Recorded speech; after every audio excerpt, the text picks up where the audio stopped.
سكر الميكانيكي ده اصنع واحد والله. المسك اللي كان ما شغال معانا شغلهن الراجل وخلناهن فل الفل. والبطارية دي ما كانت واقعة. بص انا علىها اياه. بص شوف اللي هنا.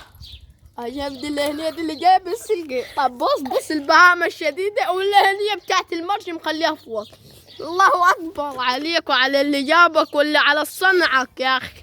الله والله بس اياه فنان. اصنع واحد في العشي. شوفوا يا ناس، شوفوا يا جميع عشان كله يشوفوا. صانع مستكل 2000 قبل ما يتولد، قبل ما في 1990 بيصلح مستكل يعني، ولا بيصلح ضبعه ولا هوجن.